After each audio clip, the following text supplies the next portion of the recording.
Bueno, recién empezábamos, Manuel. Ah, bueno, sí, sí. Entonces vamos a definir momentum angular. Estamos mirando, interpretando el gráfico de la figura 721. Entonces tenemos una partícula que describe una trayectoria que está graficada como este arco. Esa partícula tiene masa m constante y con respecto a un observador inercial, nosotros podemos definir un vector posición en un instante t. En ese mismo instante t, la partícula va a una velocidad v, mucho menor que la velocidad de la luz, y la fuerza de interacción siempre apunta hacia el interior de la concavidad, de la trayectoria. Esto que está acá abajo es el plano del movimiento. Entonces, se va a definir momentum angular, que es una magnitud física vectorial, al producto vectorial entre el vector posición y el momentum lineal de la partícula.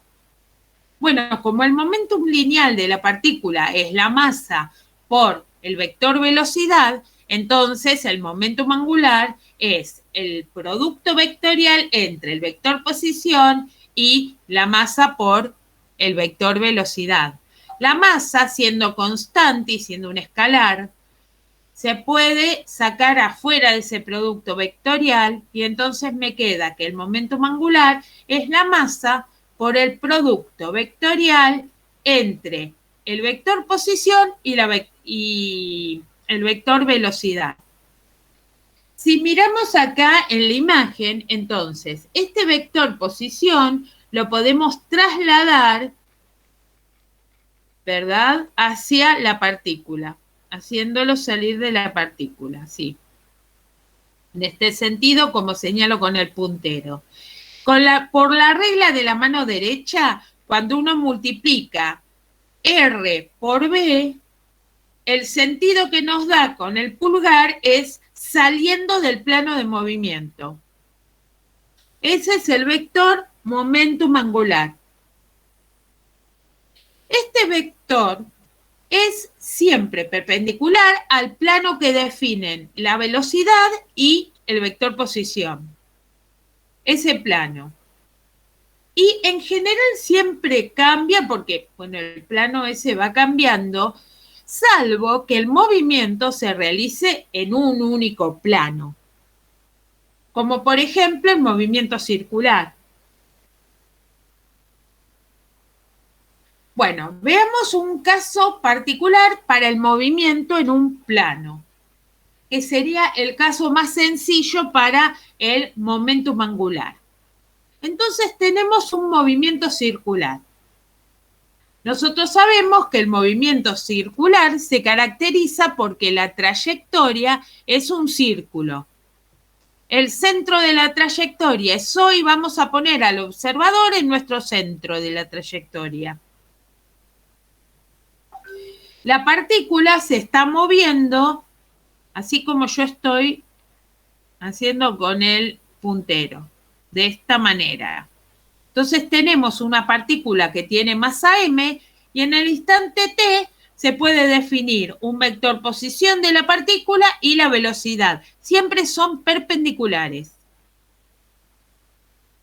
En este caso, como son perpendiculares, uno sabe que el módulo del vector momentum angular, como es un producto vectorial, se puede calcular multiplicando el módulo de un vector por el módulo del otro vector por el seno del ángulo que forman. Y el seno de 90 es 1. Así que directamente, para este caso particular de movimiento circular, el módulo del momentum angular me queda como la masa por R por B, porque el seno de 90 vale 1. Pero yo me acuerdo que en un movimiento circular la velocidad es omega por r. Así que si yo cambio la velocidad por omega por r, me queda la masa por R al cuadrado, porque yo tenía otro R multiplicando acá, por omega. Cualquiera de las dos opciones es válida, ¿verdad? Pero me conviene tomar esta expresión. ¿Por qué? Porque si yo voy a mirar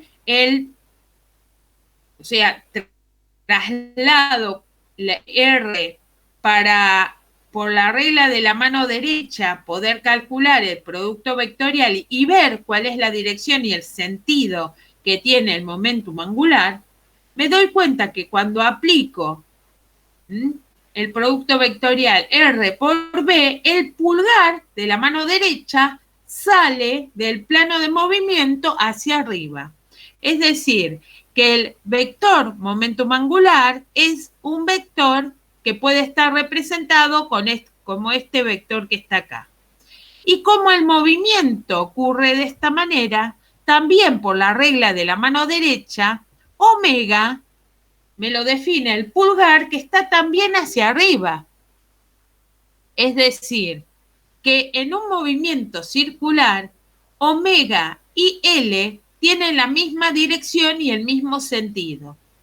Así que yo puedo escribir vectorialmente, en este caso particular, la expresión del vector momentum angular como la masa por R al cuadrado por el vector omega. Y ahí me queda la expresión vectorial. Ahora, si el movimiento en el plano no es un movimiento circular, es curvilíneo,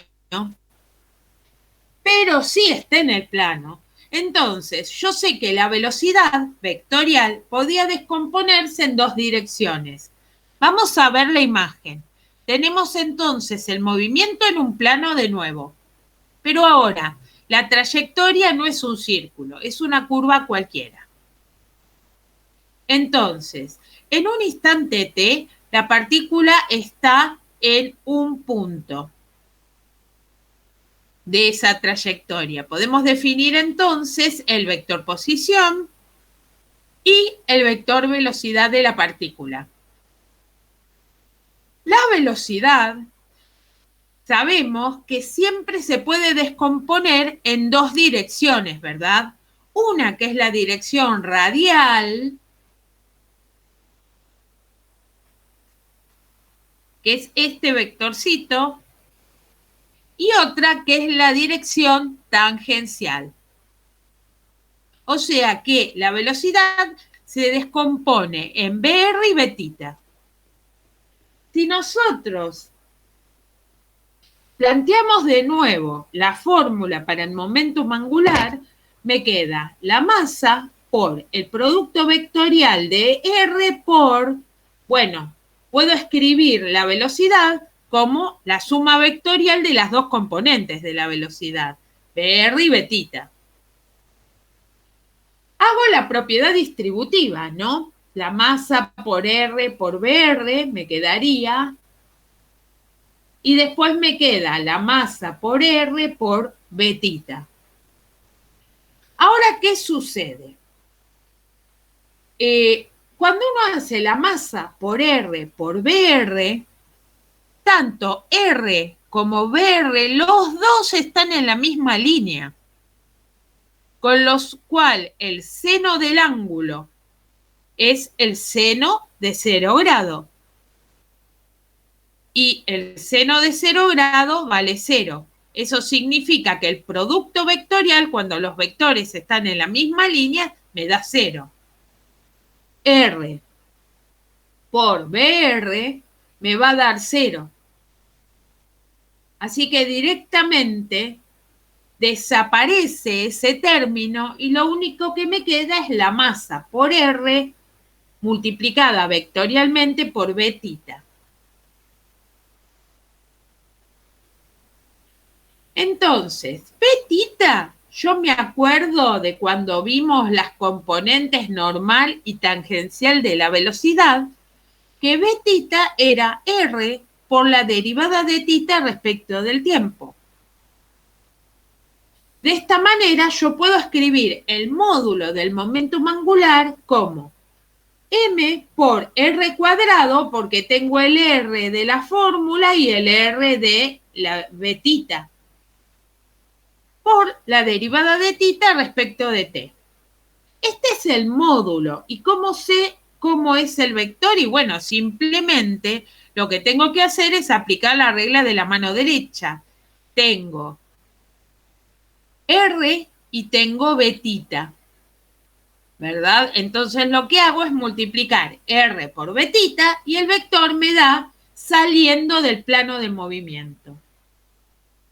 Otra manera de poder calcular un producto vectorial es directamente hacer, en vez de toda esta cuenta, hacer directamente el producto vectorial de R por el momentum lineal. Usando la matriz, es decir, que vamos a escribir UX, UI y UZ, que es las filas de los versores unitarios, de los tres ejes coordenados. Y después, R tiene su componente X, su componente Y y su componente Z. Y el momentum lineal tiene su componente X, su componente Y y su componente Z. Lo que se hace, se tacha la columna y la fila y me queda la componente X del momentum angular como Y por PZ menos Z por PI. La componente Y se determina si tacho la columna y la fila como, acuérdense que va un menos adelante, X por PZ menos Z por PX, que hay que cambiarle el signo porque hay un signo menos adelante. Y la componente Z, tachando la columna y tachando la fila, es X por PI menos Y por PX.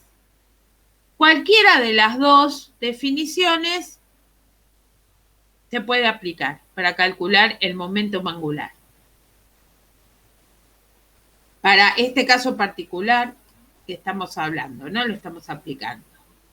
Bueno, hay otra magnitud física muy importante que se puede definir, que es el momentum angular.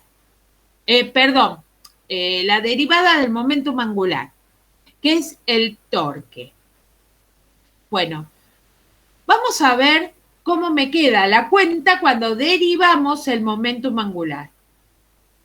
Si yo quiero derivar el momentum angular, como sé que el momentum angular es un producto vectorial de R, el vector posición, por el vector momentum lineal, entonces, si los dos dependen del tiempo, tengo que derivar ese producto. Bueno, entonces, como los dos tienen dependencia del tiempo, en el, digamos, hablando en forma general, vamos primero a derivar la derivada de R respecto de T por P sin derivar, más R sin derivar por la derivada de P respecto de T. Tengo dos términos. Veamos este primer término. La derivada de R respecto de T es la velocidad. Y P es la masa por la velocidad. O sea que yo tengo que multiplicar vectorialmente la velocidad por la masa por la velocidad. De nuevo, la masa por la velocidad es un vector que es colineal con la velocidad, ¿verdad? Está en la misma línea, tiene el mismo sentido, todo que la velocidad. Así que entre este vector, velocidad y momentum lineal, el seno vale 0 y me da 0 el producto vectorial. Desaparece el primer término de esa derivada. En el segundo término tenemos R por la derivada de P respecto de T. Pero la derivada de P respecto de T, por lo que vimos la clase pasada, es la fuerza. Así que directamente la derivada del momentum angular respecto del tiempo es el producto vectorial de R por F, que es una magnitud vectorial, obviamente, y que se llama torque. Ese es el nombre y se simboliza con la letra griega tau. Esto, siempre y cuando tanto el torque como el momentum angular se determinen con respecto al mismo punto. Porque recuerden que para calcular el momentum angular yo estoy tomando un punto. Y con respecto a ese punto se calcula R. Bueno, el torque tiene que ser con respecto a ese mismo punto. Bueno, veamos qué importancia física tiene esta ecuación. Obviamente, cuando uno está hablando del momentum angular, la palabra te lo está diciendo. La palabra te está hablando de algo de rotaciones, ¿verdad? Es decir, cuando se producen movimientos de rotación. Y lo que me está estableciendo esa ecuación es que el cambio con respecto al tiempo del momento angular de una partícula es igual al torque de la fuerza aplicada sobre esa partícula. El torque, de alguna manera, es lo que nosotros llamábamos el momento de una fuerza, que provoca las rotaciones. ¿Se acuerdan cuando hablábamos de los cuerpos extensos?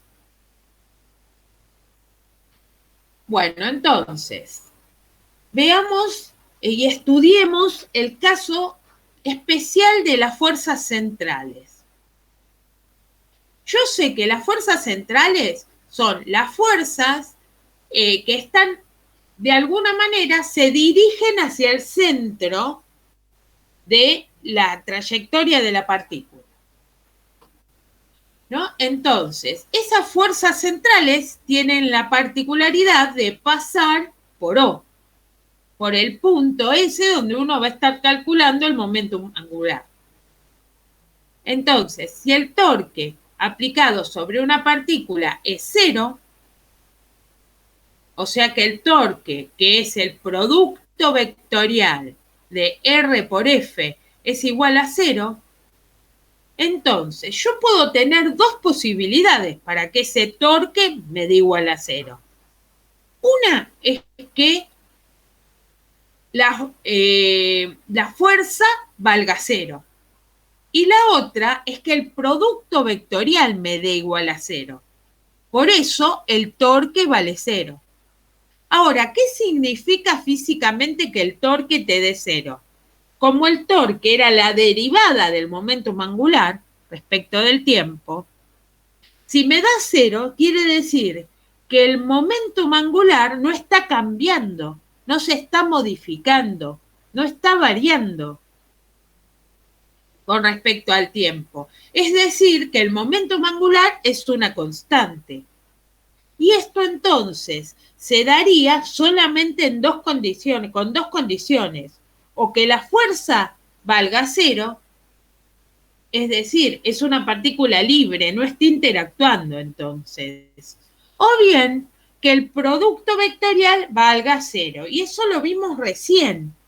Cuando el producto vectorial vale cero, es cuando la fuerza y R están en la misma línea. Es decir, cuando la fuerza y R es cuando la fuerza es paralela a R o bien cuando la fuerza pasa por el punto O. Esas son las fuerzas centrales, por lo que dijimos antes. Se llaman centrales justamente por eso, porque son las fuerzas que pasan por O.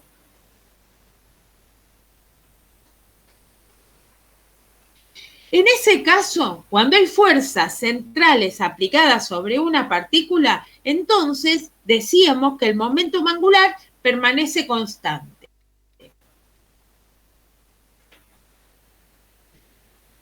Es lo que llamamos una constante del movimiento. Ahora, vamos a ver cómo es el momentum angular para una fuerza central. Y bueno, es la masa por R, producto vectorial por B. Antes habíamos visto que esto se calculaba como la masa por R al cuadrado por la derivada de θ respecto de T, en este caso. Bueno, ahora, fíjense, nos centramos en esta partecita que está en negrita, como más oscuro. R cuadrado por la derivada de θ respecto de T. Y vamos a analizar una imagen para poder deducir algo con respecto a eso. Yo tengo entonces un observador inercial, una partícula que tiene masa constante, porque la velocidad a la cual va siempre es mucho menor que la velocidad de la luz. Tenemos una trayectoria y en un tiempo t, la partícula está en un punto P de su trayectoria. Podemos definir el vector posición, ¿no? Que es el vector que va del origen de coordenadas a ese punto P. La fuerza, como es una fuerza central, en este caso no solo se dirige hacia el interior de la concavidad de la trayectoria, sino que ahora se dirige exactamente hacia O. Bueno, pensemos en un tiempo t más diferencial de t. Entonces, en ese tiempo, la partícula va a estar en un punto P'. Podemos definir entonces otro vector, R, que en realidad es el vector R anterior que teníamos, más un diferencial de R. Entonces, si este ángulo que está acá, este era θ, y este ángulo que está acá, como transcurrió un diferencial de t, vamos a llamarlo diferencial de θ a este ángulo. Podemos definir, trazando una perpendicular, que va desde el punto P hasta el radio, podemos definir un triángulo rectángulo, ¿verdad? El área de este triángulo rectángulo es base por altura sobre 2, ¿no? En este caso particular, ya sé que la altura es específicamente R diferencial de θ y la base es R sobre 2. Esto es el área. Acá está, el área, perdón. Acá está, el área. Un medio de R cuadrado por diferencial de θ. El un medio lo sacamos. Miremos R cuadrado por diferencial de θ. Ya estamos armando esto, pero nos falta todavía. Esto que está acá es el diferencial del área, lo que cambió el área, ¿verdad? Que es todo esto que está acá sombreado. Ahora, diferencial de área dividido diferencial de t es igual a un medio de R cuadrado por diferencial de θ sobre diferencial de t.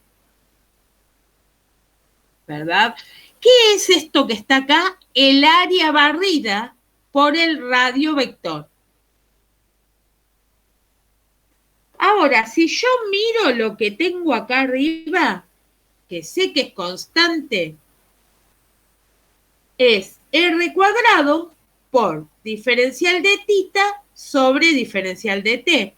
La única diferencia es el un medio, que es una constante. Eso significa que la derivada de A respecto de t es igual a una constante. El área barrida por unidad de tiempo, entonces, permanece constante en estos movimientos con fuerzas centrales. Decimos entonces que el radio vector barre áreas iguales en tiempos iguales, que es la segunda ley de Kepler. Entonces, en trayectorias curvilíneas, donde el momento angular permanece constante, entonces podemos nosotros derivar la segunda ley de Kepler para estos casos particulares. Bueno, pensemos ahora en lo que nosotros definimos siempre como equilibrio y reposo. Pensemos entonces que una partícula puede estar en equilibrio, pero no estar en reposo. Con respecto, obviamente, siempre a un sistema de coordenadas inercial. Un ejemplo, el ejemplo más notorio de esto es la partícula libre, porque la partícula libre no está acelerada, tiene siempre un movimiento rectilíneo uniforme, no tiene aceleración, no hay fuerzas aplicadas sobre ella. Sin embargo, esta partícula libre no necesariamente tiene que estar en reposo con respecto a todos los observadores inerciales. Nosotros tenemos infinitos observadores inerciales que pueden estar mirando de alguna manera, si es una forma de decir, a esa partícula libre. Esos observadores inerciales, todos ven lo mismo, ven que la partícula está en equilibrio y ven que la partícula no tiene fuerzas aplicadas y ven que la aceleración de la partícula es cero. Lo que no todos van a ver es que, que tenga una velocidad, ¿verdad? Tiene una velocidad constante, pero alguno puede ver que está en reposo esa partícula. Para algunos observadores inerciales, esa partícula puede estar en reposo, pero no para todos. Para otro observador inercial, esa partícula se puede estar moviendo con una velocidad constante.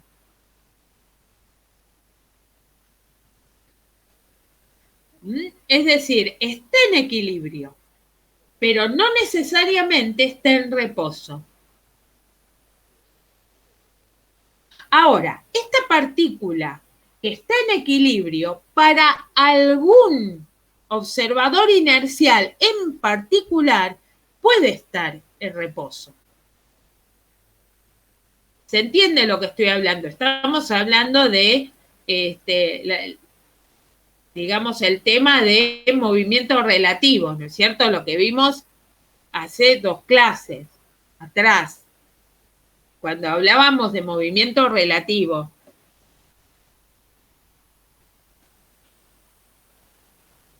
¿Alguna pregunta hasta acá?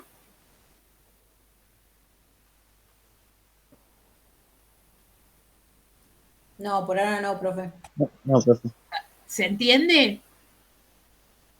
Bueno, continuamos entonces. Bueno, una magnitud física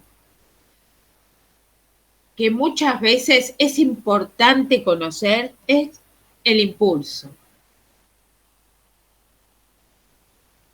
Imaginemos una partícula que, si nosotros tenemos nuestra partícula, bueno, puede estar sujeta a diferentes interacciones con el resto del universo. Pensemos en una única interacción. Si podemos reducir todas las interacciones a una sola interacción, entonces yo puedo resolver esta ecuación, la ecuación fundamental, que me dice que la fuerza esa es igual a la derivada de P respecto de T. Y puedo realizar la primera integración, ¿verdad? Porque entonces ahí yo paso el diferencial de T multiplicando. Y entonces me queda que el diferencial de P es igual a la fuerza por el diferencial de T. Cuando integro, entonces me va a quedar que la integral entre P0 y P de diferencial de P es igual a la integral entre T0 y T de la fuerza por el diferencial de T. Bueno, claramente en el primer término la integral de diferencial de P es P. Si aplico Barrow entre los límites de integración, me queda P menos P0, que es la variación del momentum lineal. Es igual a la integral entre T0 y T de la fuerza por el diferencial de tiempo. Y esto se define como el impulso, que es una nueva magnitud física vectorial, que es igual al cambio del momentum lineal de la partícula. Esto esencialmente es así.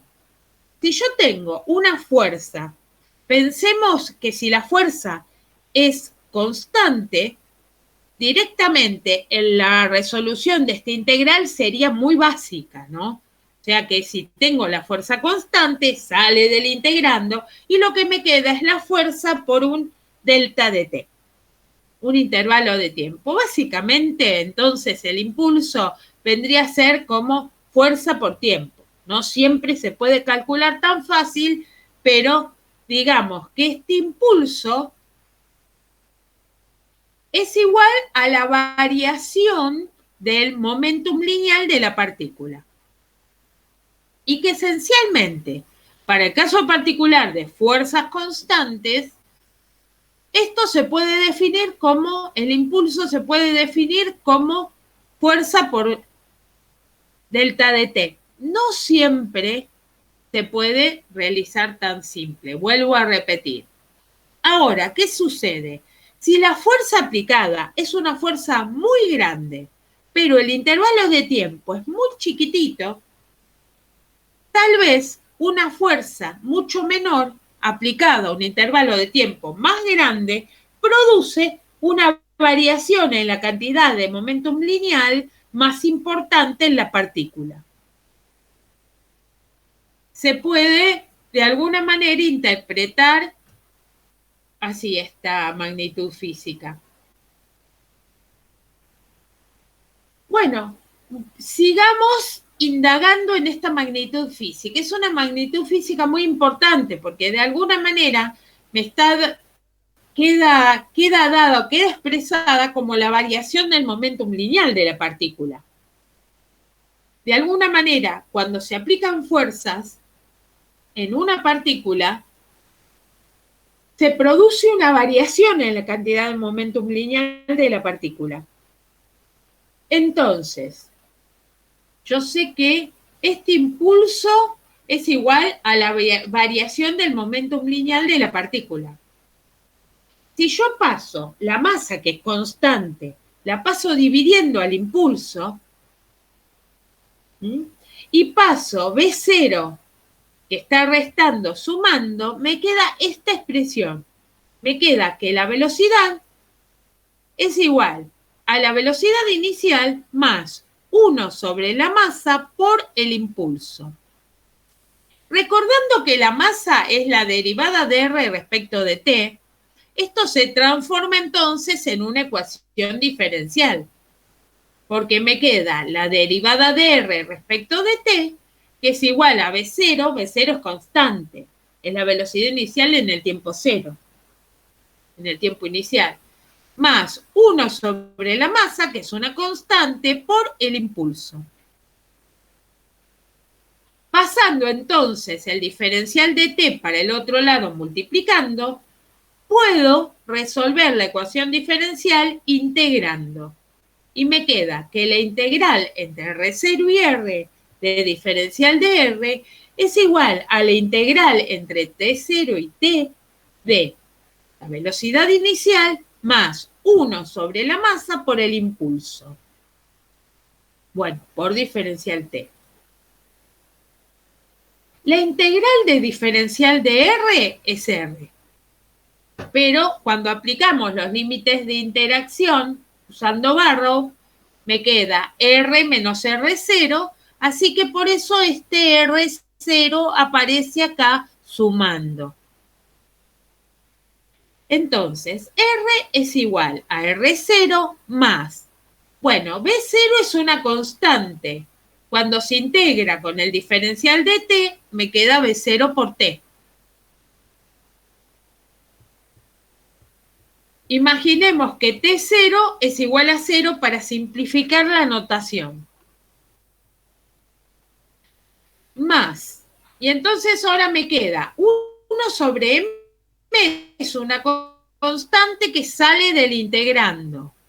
Y me queda la integral entre T0 y T de el impulso por diferencial de T. Esto me está dando la posición en función del tiempo. Ahora, tengo un problema muy grave para resolver esta función. Primero, porque en física se conoce siempre la fuerza en función de la posición y la posición en función del tiempo.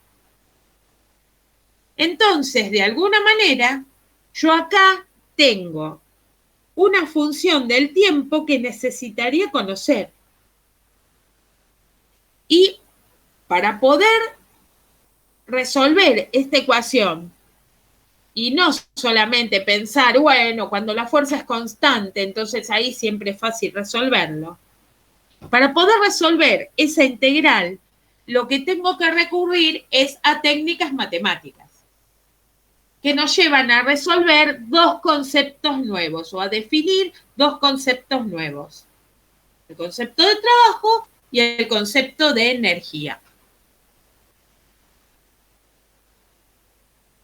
Bueno, de alguna manera, entonces, necesito seguir adelante y definir trabajo y energía. Bueno, empecemos con trabajo. Pensemos entonces en un observador inercial, pensemos en una partícula que tiene una trayectoria curvilínea. Con respecto a mi observador inercial, la partícula, como en un instante t está en el punto A de la trayectoria, podemos definir un vector posición con respecto a ese observador. En un instante t más diferencial de t, la partícula va a estar ahora en el punto A' de la trayectoria. También podríamos definir un vector R'. Pero bueno, lo que me interesa es que entre A y A' puedo definir en ese diferencial de t un vector diferencial de R. ¿No? Vendría a ser como un desplazamiento infinitesimal. A su vez, la partícula realizó, o sea, ese desplazamiento debido a una fuerza que está actuando. Es una fuerza que va hacia la concavidad de la trayectoria. Y si yo pienso en las componentes de esta fuerza, siempre la fuerza se puede descomponer en dos componentes, ¿verdad? Una de las componentes de la fuerza va a ser la componente tangencial, que es esta que aparece en el gráfico de la figura. Esta fuerza tangencial no es otra cosa que la fuerza F por el coseno de tita. Y esta es la dirección tangencial. Entonces, yo voy a definir el trabajo realizado por la fuerza durante el desplazamiento. Ese diferencial de R va a ser un diferencial de trabajo en realidad, porque es un diferencial de R el desplazamiento. Entonces, ese diferencial de trabajo lo voy a definir como un producto escalar entre el vector F por el diferencial de R. Recuerden la definición de producto escalar. El producto escalar se calculaba como el módulo de uno de los vectores por el módulo del otro vector por el coseno del ángulo que están formando esos dos vectores. O sea, que yo tengo el módulo de la fuerza por el módulo del diferencial de R por el coseno del ángulo que forma la fuerza con el diferencial de R, que es esta tita que está acá. F por el coseno de tita es la componente tangencial de la fuerza.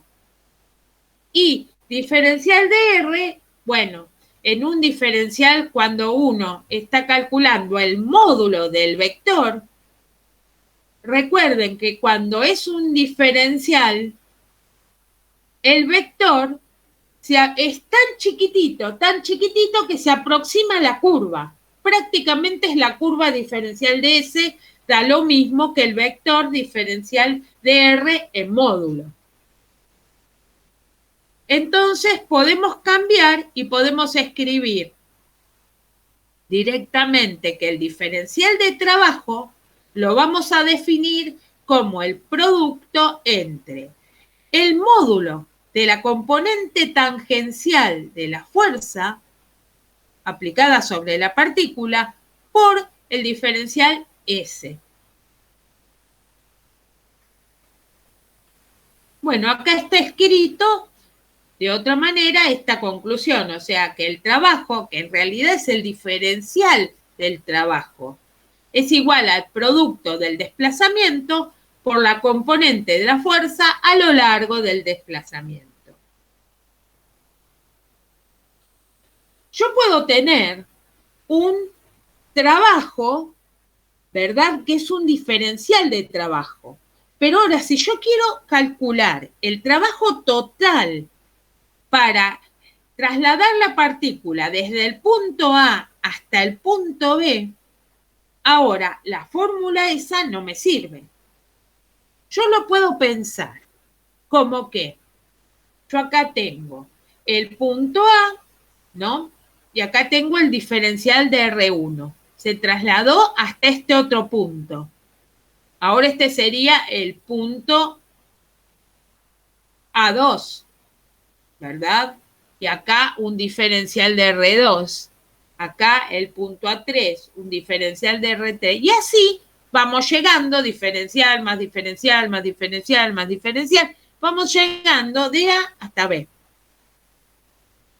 Entonces, los diferenciales de trabajo que se realizan en cada partecita que la partícula se va moviendo, entonces van a ser F1 por diferencial R1, más F2 por diferencial R2, más F3 por diferencial F3, R3, y así sucesivamente se van sumando todos estos productos escalares.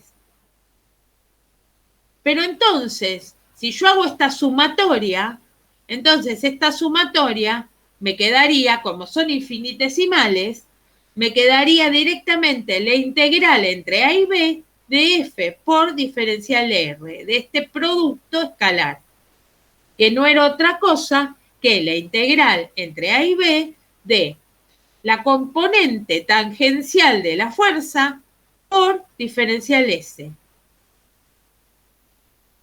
Para resolver esta integral, tendría que conocer F y además conocer cómo varían X y Z en función del tiempo.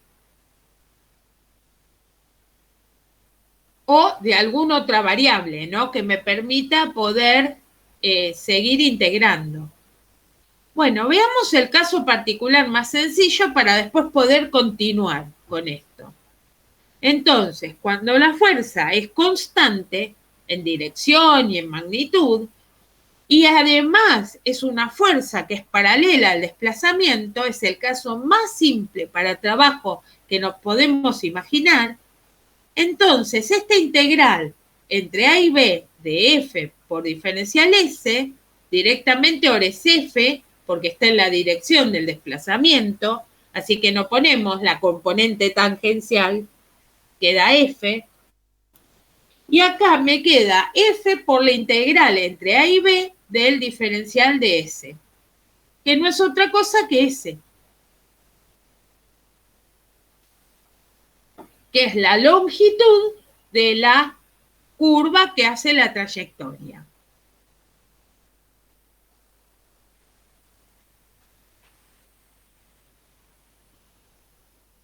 También puede ocurrir que sobre la partícula no existe una única fuerza. O sea que la interacción con el resto del universo no se puede resumir en una sola interacción y anular el resto, sino que también podemos pensar en que sobre la partícula hay aplicadas varias fuerzas, ¿verdad? Una fuerza 1, una fuerza 2, una fuerza 3, una fuerza 4.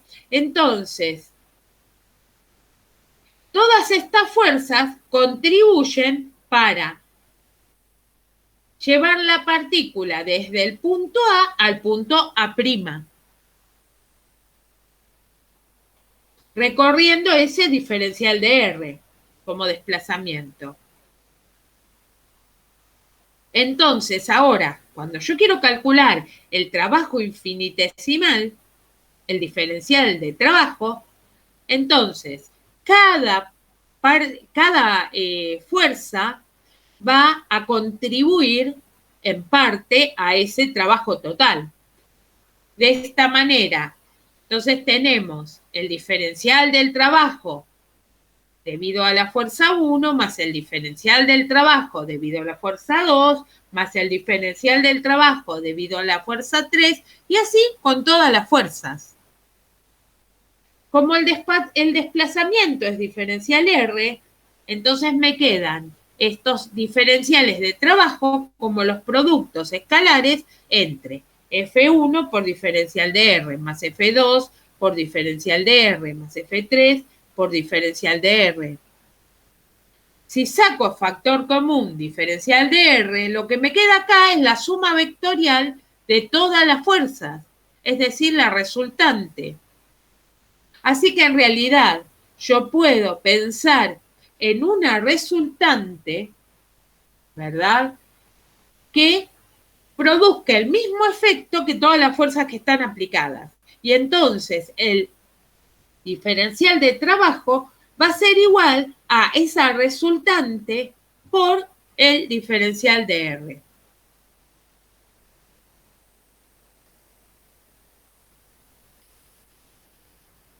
Y me olvidaba de decirles, entonces acá se puede utilizar la deducción anterior, ¿verdad?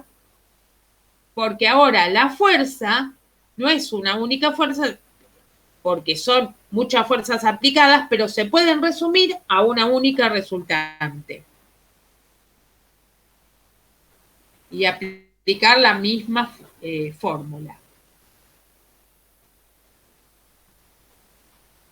Otro de las magnitudes físicas importantes, pero más que nada por todo lo que tiene que ver con algunas aplicaciones, sobre todo aplicaciones tecnológicas, es la potencia, que es este diferencial de trabajo dividido el diferencial de tiempo. O sea que la potencia se define como el trabajo efectuado por unidad de tiempo para un intervalo muy pequeño, infinitesimal, para un intervalo diferencial de t. Entonces, si traemos acá a colación que la potencia es igual al diferencial de trabajo dividido el diferencial de tiempo, yo ya sé lo que vale el diferencial de trabajo. Sé que es el producto escalar de la fuerza por el diferencial de R. Así que me queda, dividiéndolo por diferencial de t, como la fuerza por la derivada de R respecto de t, que es la velocidad. O sea que es el producto escalar entre la fuerza y la velocidad. Y las unidades que se utilizan tanto para el trabajo como para la potencia es el el joule en el caso del trabajo, que es newton por metro, y para la potencia el joule por segundo a la menos 1, que es el watt.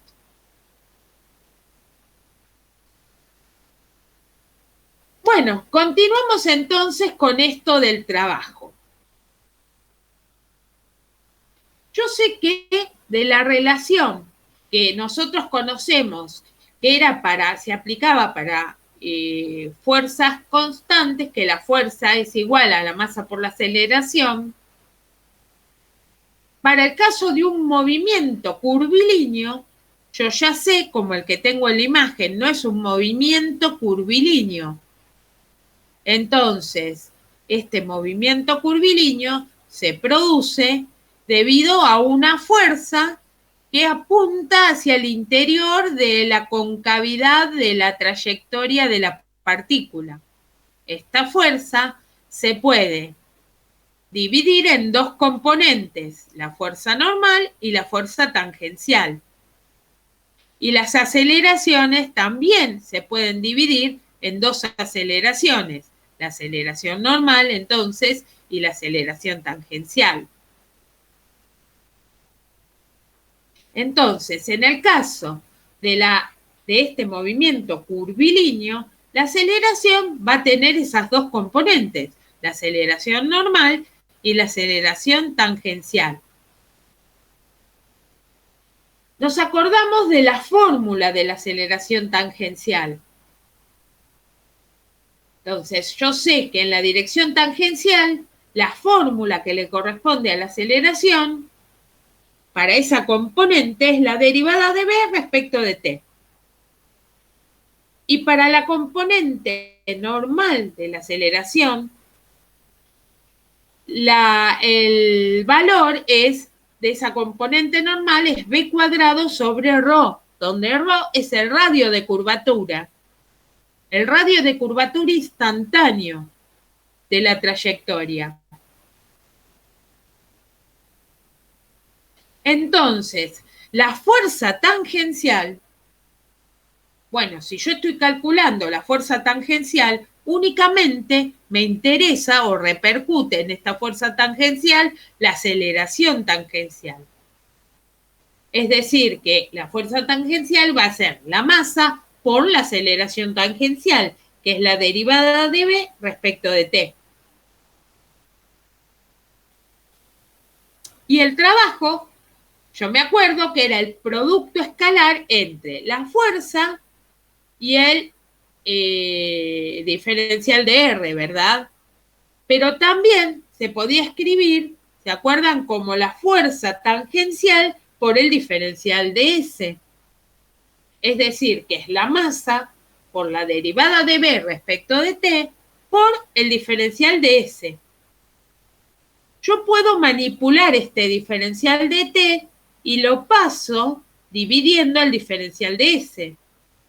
Y esto, diferencial de S sobre diferencial de T, no es otra cosa que el diferencial de la velocidad, ¿verdad? ¿Se ve? Entonces me quedó la masa por el diferencial de B por la velocidad. Esta es la velocidad. Ahí está. Diferencial de S sobre diferencial de T es lo mismo que diferencial de R sobre diferencial de T. Nada más que esto es la velocidad escalar.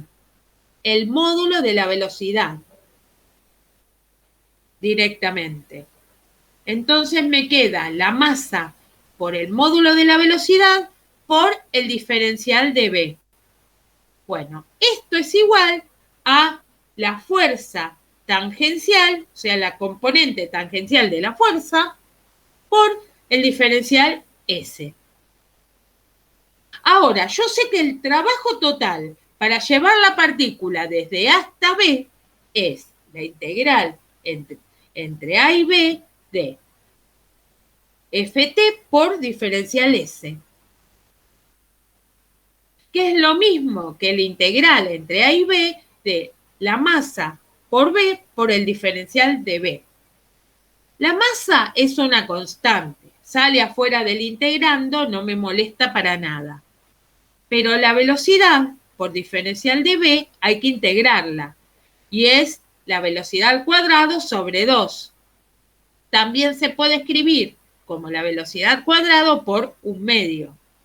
Entonces, si aplico Barrow, lo que me quedaría es 1/2 de la masa por la velocidad en v al cuadrado menos 1/2 de la masa por la velocidad en a al cuadrado. Y a esto lo vamos a llamar la energía cinética en el punto B de la partícula, ¿no? Y a esto lo vamos a llamar la energía cinética de la partícula en el punto A. Esto es algo maravilloso, porque imagínense que de resolver esta porquería, que era una porquería que no se podía resolver solo para fuerzas constantes, termino resolviendo algo que sé resolver. O sea que el trabajo que es la integral entre A y B de F en la componente en la dirección del movimiento de F por diferencial de S, que yo no sé qué relación había, ¿te acuerdan? No sé qué digamos, relación no.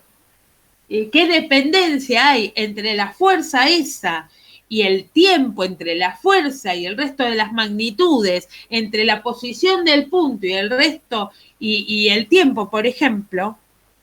Ahora lo resuelvo directamente como una variación de la energía cinética. Es espectacular este desarrollo. Entonces, también no tenemos que perder de vista que la energía cinética de la partícula, que es un medio de la masa por la velocidad al cuadrado, no es otra cosa que el momentum lineal de la partícula elevado al cuadrado sobre 2 veces la masa, ¿verdad? Porque el momentum lineal al cuadrado es la masa al cuadrado por la velocidad al cuadrado. Entonces, para que se vaya una de las masas, esas que están multiplicando, porque masa al cuadrado es masa por masa, para que se vaya, hay que dividirlo por la masa. Es otra manera de escribir la energía cinética.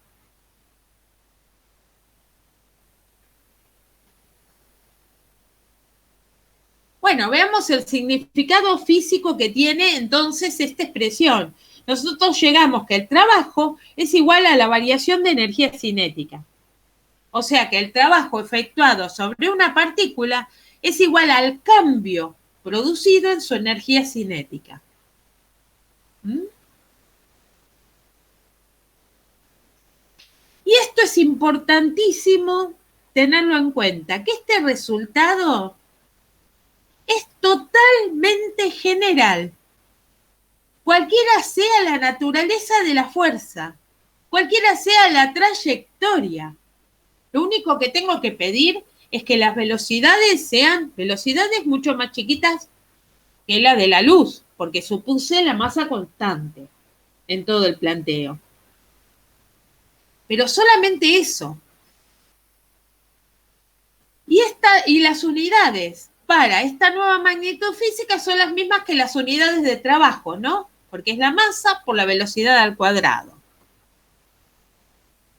Y el resultado anterior me relaciona el cambio de la energía cinética con el trabajo.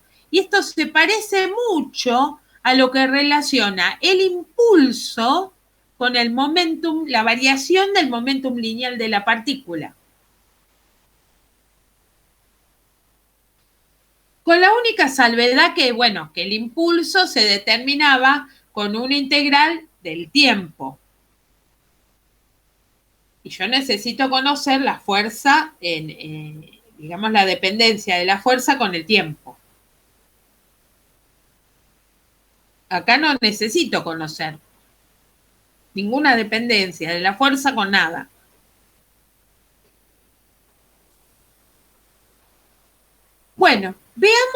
caso muy particular, pero que es especial y que es importantísimo.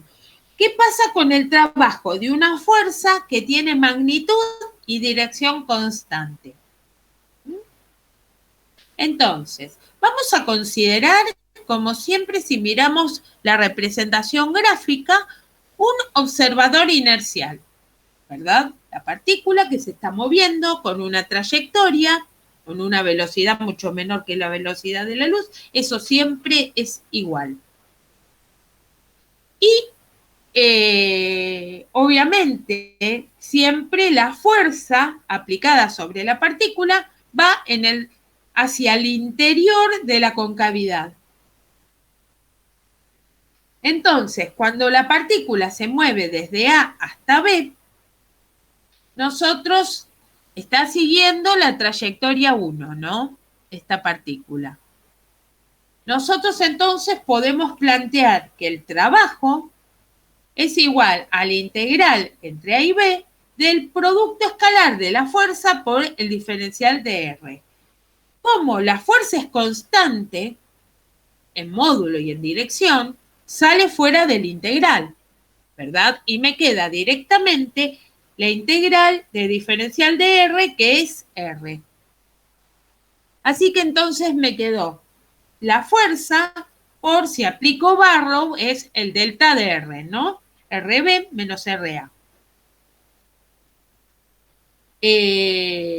Puedo distribuir si quiero y me va a quedar la fuerza por RB menos la fuerza por RA. Acá el trabajo, lo importante de este desarrollo es que acá el trabajo solo depende de la fuerza, que es una constante, o sea que la tengo que conocer, y de la posición de la partícula al inicio y al final de su trayectoria. No interesa la trayectoria que tiene la partícula.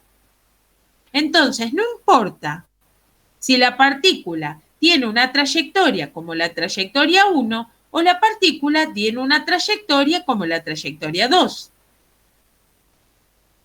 Entonces ahí es importantísimo porque no depende del camino. Estamos calculando, en este caso particular, en el cual la fuerza es constante, la fuerza que se está aplicando sobre la partícula, entonces, en este caso particular, la integral esta, que es el trabajo total para llevar la partícula de A a B, es igual a la variación de una cierta cantidad, ¿no? Es un escalar, porque fuerza por RB menos fuerza por RA son productos escalares, lo que estamos manejando, son magnitudes escalares, que no dependen del camino, que no dependen de la trayectoria, solo dependen de la posición inicial y final. Veamos un ejemplo claro de este tipo de fuerzas. Veamos el trabajo de la fuerza peso, ¿no? Donde consideramos que G es constante. Entonces, en este caso, la fuerza, como es G, ¿verdad? M por G, y G es la gravedad siempre hacia el centro de la Tierra, apuntando. Entonces vamos a considerar, primero, este signo menos, y segundo, una dirección en I para esa fuerza. Entonces, esa fuerza va a ser menos UI por mg. RB menos RA, que es lo otro que tenemos que calcular, va a ser, bueno, en X va a ser esta longitud, ¿no? Que es XB menos XA. Y en Y va a ser esta longitud, que es IB menos IA. Entonces, el trabajo, siguiendo lo que calculamos anteriormente, porque estamos en el mismo caso de una fuerza constante, me va a quedar menos mg por IB menos IA. ¿Verdad? Es decir, que no hay, si ustedes piensan en X, ¿verdad? Acá es perpendicular la fuerza. Imagínense como la trayectoria no importaba, imagínense que da lo mismo ir del punto A al punto B siguiendo la trayectoria original de la partícula o siguiendo una trayectoria horizontal y después subiendo, ¿verdad?, hasta el punto B. En esta partecita de nuestro camino, el peso es perpendicular a el desplazamiento. Por lo tanto, ahí vale 0. De esa manera, me queda que el trabajo únicamente es menos m por g, que es la fuerza, por IB menos IA. ¿Y eso por qué lo puedo hacer? Porque no hay referencia a la trayectoria, ¿verdad? Porque no depende de la trayectoria, porque es una fuerza constante. Y es lo que obtuvimos antes, que en una fuerza constante no depende de la trayectoria. Da lo mismo si la partícula se movía por el camino 1 que si se movía por el camino 2. Entonces yo uso el camino que más me conviene, que es este camino.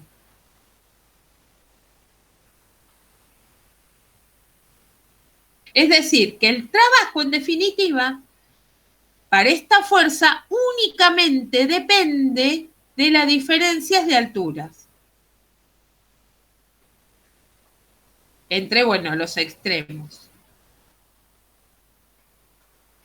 Bueno, vamos a definir entonces la energía potencial. Partimos del análisis anterior, ¿verdad?, que era un ejemplo particular. En ese análisis anterior, ese tipo de fuerzas que estuvimos estudiando, como la fuerza peso, son fuerzas conservativas, así se las llama.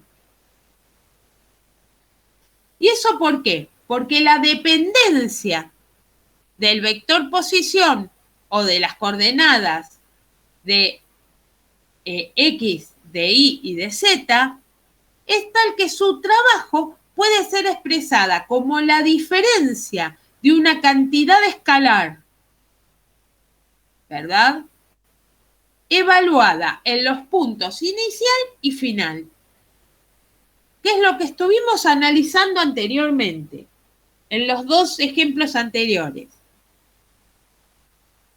Esa cantidad, que es una cantidad escalar, a la cual nosotros nos estamos refiriendo, que simbolizamos con esta EP, que es función de X, de Y, de Z, esa cantidad se la llama energía potencial.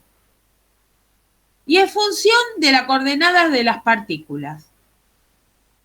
En este caso, de la partícula que estamos estudiando.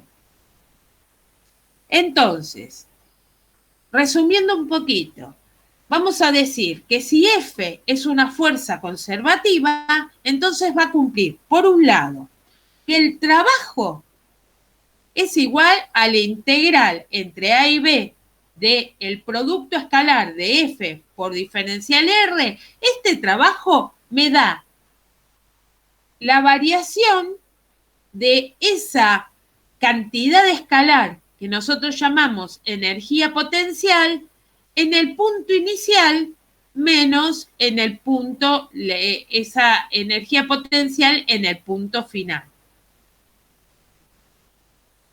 Si lo queremos ver de otra manera, vendría a ser menos la variación de la energía potencial, de esa cantidad positiva, de esa cantidad escalar, perdón. Por otro lado, también no escapa a nosotros que si la partícula avanza, digamos que sale en una trayectoria y vuelve a su punto de partida, entonces, en esa trayectoria cerrada donde la partícula vuelve a su punto de partida, entonces el trabajo vale 0. Porque esta variación de la energía está menos, ¿no? Pero no importa, es lo mismo. Es menos la variación de esa cantidad de escalar, me da 0. Porque vuelve a su punto de partida, vuelve a valer lo mismo. De acá podemos extraer lo siguiente. Primero y principal, que la energía potencial es una función escalar de las coordenadas, tal que, de las coordenadas de la posición, ¿no? Tal que la diferencia entre sus valores, el valor de esa energía potencial, en la posición inicial y final, es igual al trabajo efectuado sobre la partícula para moverla desde la posición inicial hasta la posición final. O sea que por ahora nosotros sacamos que el trabajo de cualquier fuerza aplicada sobre la partícula o todas las fuerzas aplicadas sobre la partícula es igual a la variación de la energía cinética. Y ahora estamos hablando que si las fuerzas aplicadas sobre esa partícula son conservativas, entonces ese trabajo se puede calcular como menos la variación de la energía potencial. Y ahí tenemos otra deducción. Ya vemos ahora que el trabajo no lo vamos a calcular utilizando el integral, porque ya tenemos otras herramientas para calcular el trabajo. Tenemos, por un lado, la variación de la energía cinética, que es igual al trabajo de todas las fuerzas aplicadas, pero además tenemos para las fuerzas conservativas que el trabajo realizado por las fuerzas conservativas es igual a menos la variación de la energía potencial.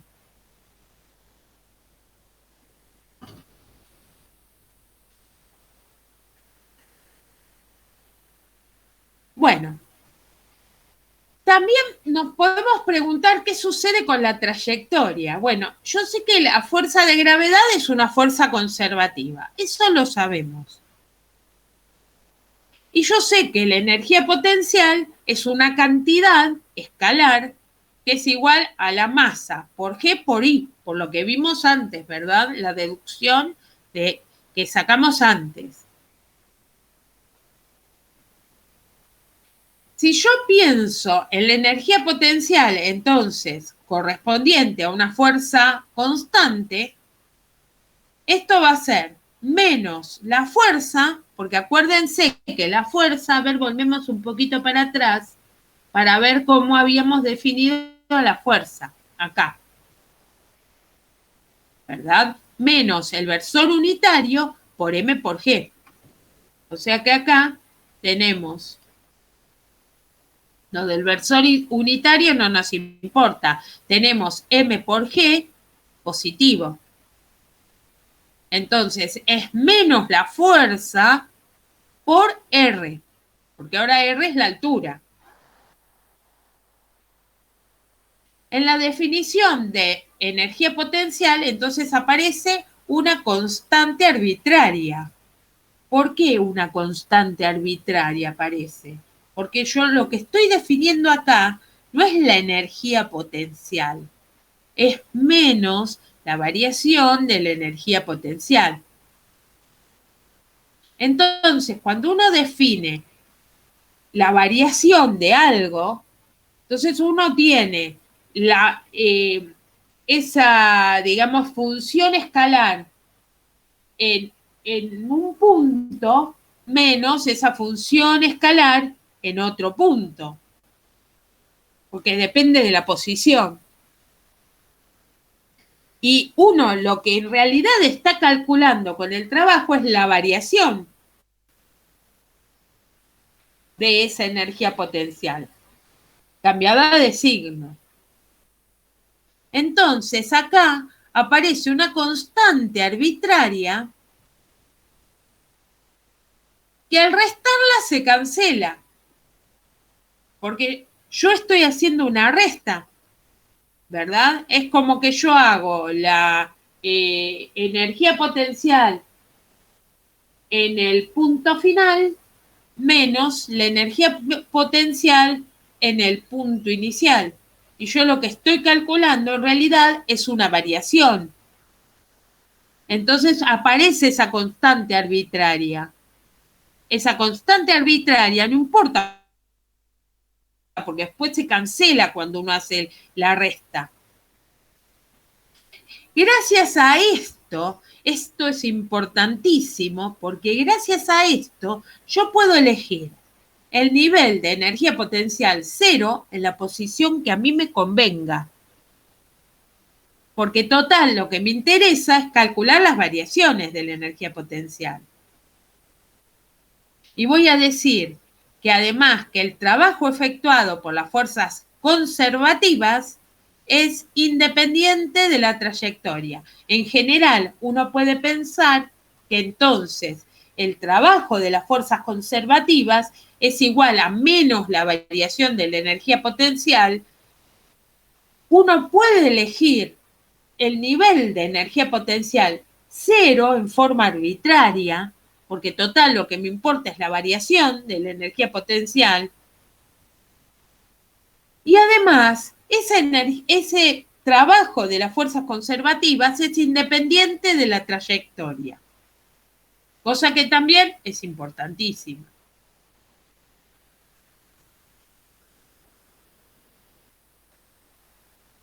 Bueno, entonces sigamos hablando un poquito de fuerzas conservativas y ya en general, no hablando solamente de la fuerza peso. Entonces, yo sé que si la fuerza es conservativa, esto es lo que sé hasta ahora, cumple que el trabajo en una trayectoria cerrada vale 0.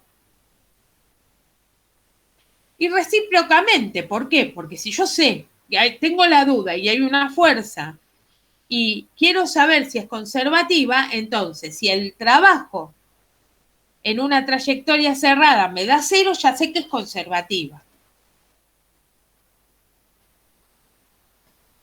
Y entonces satisface que el trabajo, que es igual a la integral entre A y B de F diferencial R, es menos la variación de la energía potencial, no de esa cantidad de escalar positiva, de esa función escalar positiva.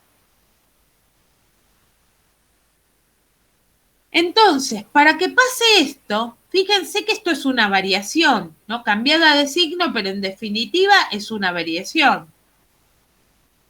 Entonces, yo puedo igualar, si pasa esto, lo que está dentro de la integral, que es el producto escalar entre la fuerza por diferencial de R, a menos, y en vez de poner menos delta de P, como acá estoy trabajando con el diferencial, pongo diferencial de EP.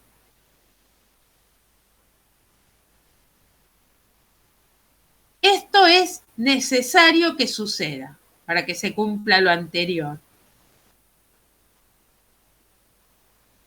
Esto es que la integral entre A y B de F por diferencial de R, este producto escalar, es menos la integral entre A y B de diferencial de EP, de la energía potencial, esa función escalar que depende de la posición. Y esto, como vimos antes, me dio como resultado entonces, ahora sí, menos la variación de la energía potencial. Pero volvemos a esta igualdad que tenemos acá arriba. Yo sé que F por diferencial de R, este producto escalar, es F por diferencial de R por el coseno de tita. Y yo lo había escrito como F por diferencial de S, porque es lo mismo que diferencial de R, estamos hablando del módulo, por el coseno de tita. Donde tita, entonces, como vemos, es el ángulo entre la fuerza y la dirección del desplazamiento, esta dirección tangencial del desplazamiento. Si ahora reemplazo en la ecuación que yo tenía, entonces me queda que F por coseno de tita por el diferencial de S, que es el diferencial de S lo puedo pasar dividiendo. Yo tengo que es igual a menos el diferencial de P. Entonces me va a quedar menos el diferencial de la energía potencial sobre, porque lo pasé dividiendo, el diferencial de S.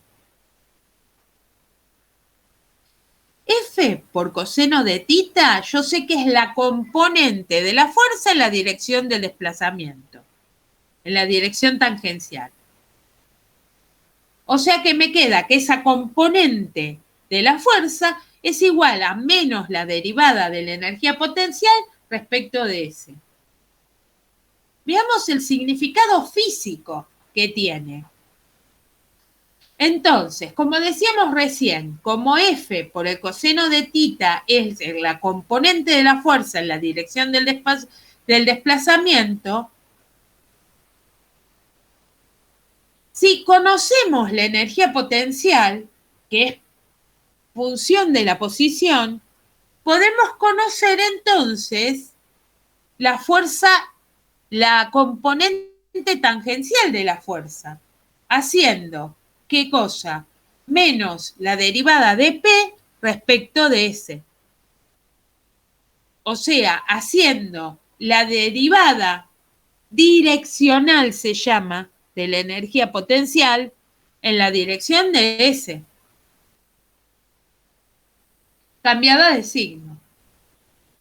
Ahora, cuando el vector que yo estoy calculando es tal que su componente o el módulo de la componente en una dirección es igual a la derivada direccional de una función en esa dirección, el vector se llama gradiente. O sea que esa fuerza tangencial es igual a menos el gradiente de la energía potencial, que no es otra cosa que esta derivada direccional. Ahora, para poder hacer esa derivada direccional, yo tengo que derivar, entonces, la energía potencial con respecto a la componente X, con respecto a X, con respecto a Y y con respecto a Z. De esa manera, la fuerza es menos el gradiente de la energía potencial, que no es otra cosa que menos en UX la derivada parcial de EP respecto de X, menos en UI la derivada parcial de EP respecto de Y, menos en UZ la derivada parcial de EP respecto de Z. Y así se calcula entonces el gradiente. Y la derivada parcial se calcula derivando con respecto a una sola de las componentes, ¿no? Si tengo X y Z, derivo con respecto a X, las otras quedan como constantes. ¿Se entendió?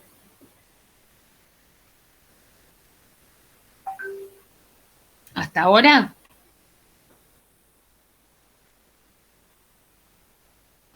Sí, sí. ¿Se entendió? No, por mi parte sí.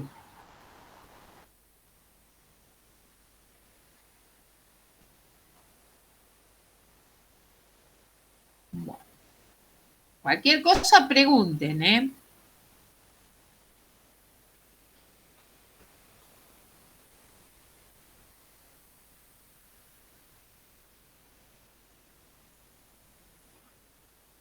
Bueno, veamos el movimiento en un plano. Para el caso especial de las fuerzas centrales, vamos a seguir trabajando. ¿Por qué nos interesa? Porque es en el plano, ¿verdad? Y porque nosotros ya hablamos en astronomía de las fuerzas centrales. Bueno, nosotros vamos a usar entonces, por un lado, primero, esto es el plano.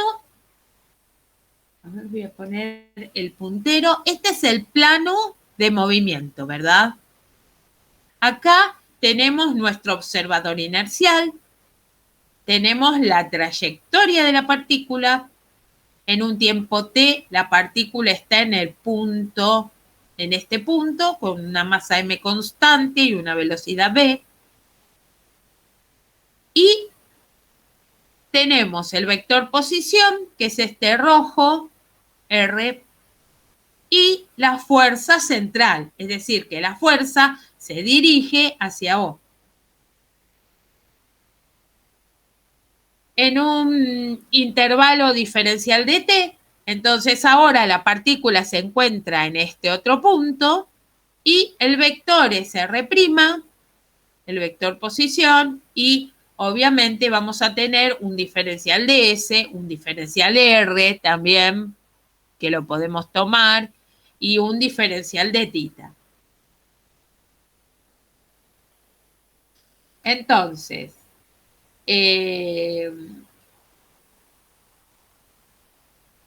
fíjense que el desplazamiento, nosotros vamos a usar las coordenadas R y tita, ¿verdad? Como usamos para descomponer la velocidad.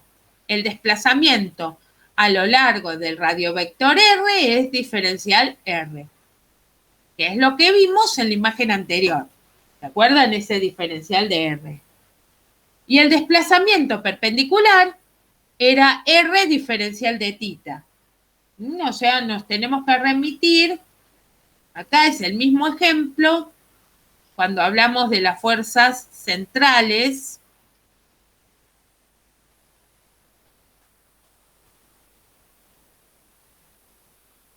Vamos a recordar un poquito esa imagen. Acá está. Diferencial de R, R diferencial de tita, ¿verdad?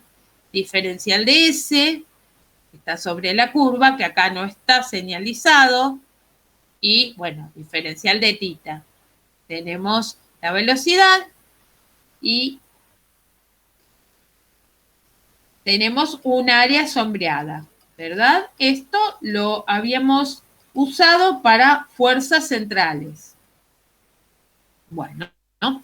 Ahora también tenemos básicamente lo mismo. Lo único que yo ahora acá grafiqué el vector momentum angular, nada más, pero es todo lo mismo.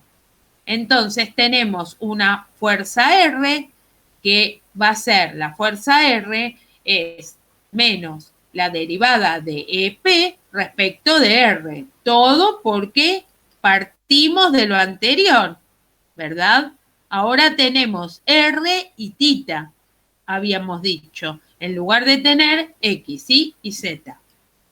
Entonces tenemos una componente de la fuerza, esta fuerza central, que es menos la derivada de P respecto de R, y otra fuerza tangencial, que es menos 1 sobre R por la derivada de EP respecto de T. Hay que acordarse cómo eran las,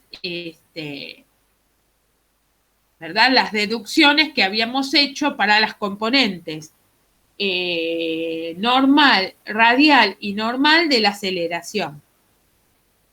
¿Qué pasaba con los versores cuando los derivábamos? En general, la energía potencial va a depender de los dos. O sea que va a depender de R y de tita. Pero en el caso especial, como estamos hablando de una fuerza radial, obviamente que la fuerza solo está en R. Es decir, que esta componente, la componente tita de la fuerza, vale 0. Y obviamente la derivada de EP respecto de tita también va a valer 0, esta derivada parcial. Y F depende únicamente de R.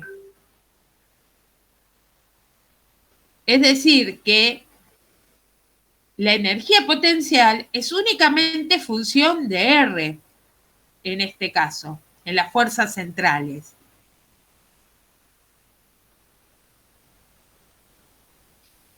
Ahora, cuando las fuerzas no son centrales, entonces existe un torque, porque ahora, en el caso de las fuerzas radiales, para las fuerzas radiales no existe torque.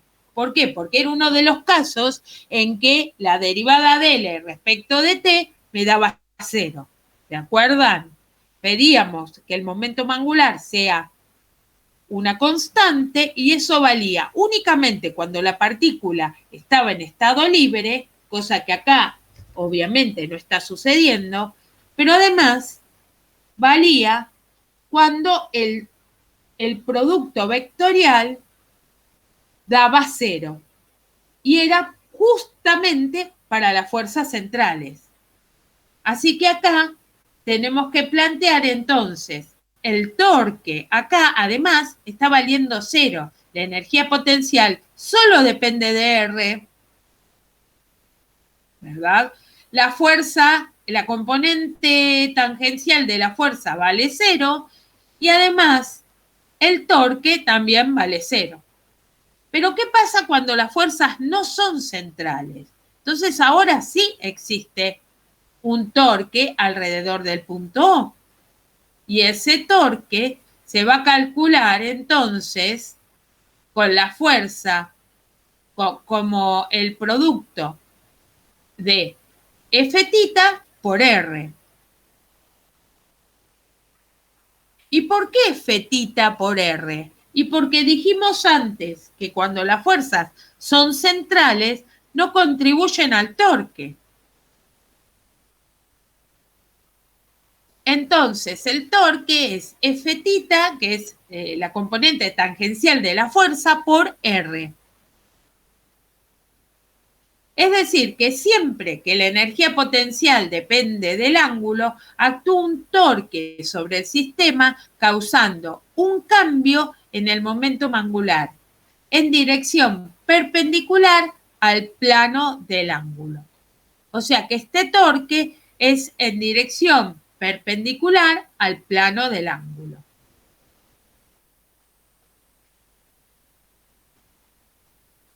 Bueno, veamos la conservación de la energía de la partícula. Entonces, cuando las fuerzas son conservativas, yo puedo tener la ventaja de combinar las dos ecuaciones que vimos. Yo sé que el trabajo, cualquier fuerza, es igual a la variación de la energía cinética. Pero vimos que cuando las fuerzas eran conservativas, el trabajo era igual a la variación menos, ¿no? Cambiada de signo. La variación de la energía potencial. Así que puedo mezclar las dos ahora, en el caso que las fuerzas sean conservativas. Entonces me queda que la variación de la energía cinética es igual a menos la variación de la energía potencial. Si juntamos todo lo que corresponde al punto B de la trayectoria de la partícula y todo lo que corresponde al punto A de la trayectoria de la partícula de un lado y del otro del igual, entonces me queda que la energía cinética en B más la energía potencial en B es igual a la energía cinética en A más la energía potencial en A, donde la energía cinética más la energía potencial va a ser la energía total de la partícula. Y es entonces igual a 1/2 de la masa por B cuadrado más la función, esa energía potencial, que era esa función escalar, que es función de la posición. Entonces, cuando las fuerzas son conservativas, la energía total E de la partícula permanece constante. ¿Y por qué permanece constante? Porque la energía total en B es igual a la energía total en A. En otras palabras, la energía total de la partícula se conserva. Cuando solo hay fuerzas conservativas, ¿verdad? ¿Qué pasa cuando no hay fuerzas conservativas? Como por ejemplo las fuerzas de fricción. que son fuerzas que se oponen al desplazamiento entre las superficies, ¿verdad? Que están en contacto. Entonces, en este caso, como son fuerzas no conservativas, sí, el trabajo va a depender de la trayectoria. Y en general, vamos a decir que una partícula va a estar sujeta a fuerzas que son conservativas y a fuerzas que no lo son. Si yo llamo EP a la energía potencial correspondiente a las fuerzas conservativas que actúan en la partícula, ¿no? Sobre la partícula, y W' al trabajo que hacen las fuerzas no conservativas, que en general es negativo, entonces el trabajo total lo podemos escribir con respecto a las fuerzas conservativas va a ser menos la variación de la energía potencial, más el trabajo de las fuerzas no conservativas, W'. Es decir, que la variación de la energía cinética, que es el trabajo hecho por cualquier fuerza, conservativa, no conservativa, para llevar a la partícula de A a B, es la variación de la energía cinética, entonces es igual a menos la variación de la energía potencial más W', que es el trabajo que realizan las fuerzas no conservativas en ese desplazamiento de la partícula. Si paso esta energía potencial en A menos energía potencial en B para el otro lado y agrupamos, nos queda que la energía potencial en B más la energía cinética en B menos la energía potencial en A más la energía cinética en A es igual a el trabajo de las fuerzas no conservativas. Esto es la energía total en B. Esto es la energía total en A. O sea que en realidad es la energía total en B menos la energía total en A igual a la variación, al trabajo de las fuerzas no conservativas. O sea que en realidad acá me conviene agregarle entonces que la variación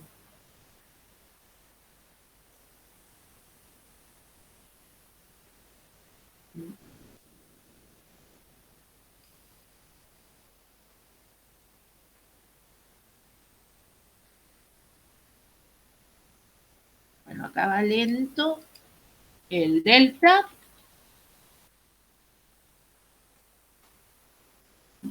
la variación de la energía total, mecánica, ¿no? Total. ¿Profe? Sí. No, que no la quiero interrumpir, aprovecho que está ahora corrigiendo eso. Ahora en 5 minutos, a las 8 tendríamos que tener clase de matemática nosotros. No sé si les faltaba mucho. No, ya voy cerrando. Sí, les dije que era pesadito hoy el tema. A ver, ¿dónde llegamos? Que quedó pendiente. Ah, terminamos todo. Quedó pendiente lo de masa variable. Está bien. Listo. Entonces terminamos con esto de fuerzas no conservativas. Es decir, que la variación de la energía mecánica es igual al trabajo de las fuerzas no conservativas. Cosa que seguimos calculando el trabajo como una variación, esas variaciones que podemos computar. Con lo cual eso es importantísimo, porque no estamos calculando nunca las integrales. Bueno, ¿alguna pregunta? Ya queda muy poquito, pero alguna pregunta me pueden hacer. No, por ahora no, profe. Tengo que volver a leer todo el slide. Fue larga la clase hoy, en serio. Por ahora no, se me mezclaron algunas cosas, así que después lo leeré. Sí, es que esta era importante hacerlo todo junto, porque se encadena mucho toda esta parte, ¿no? Desde que empezamos hasta que terminamos, son todas las magnitudes del estudio dinámico de la partícula. Así que, bueno, era muy importante hacerlo. Profe, la actividad que tenemos que hacer de subir los videos, sí. ¿son videos de tipo de YouTube, así? Sí, sí, sí. No, porque no sabía si lo teníamos que hacer nosotros o no hace falta. No hace falta que los hagan ustedes. Puede ser un video de YouTube y comenten un poquito. Es interesante que comenten qué es lo que están viendo, qué entendieron de lo que es la conservación del momentum angular. Bueno, momento angular. Sí. Es importante entender esto. Porque... Cualquier video, entonces, puedo subir. Del momento angular, cualquier video. Sí, sí. Cualquier video.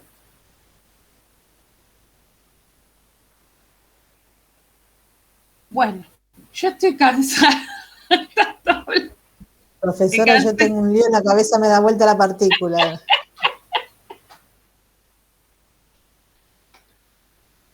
Yo me cansé, así que me parece que ustedes también deben estar cansados, no sé por qué.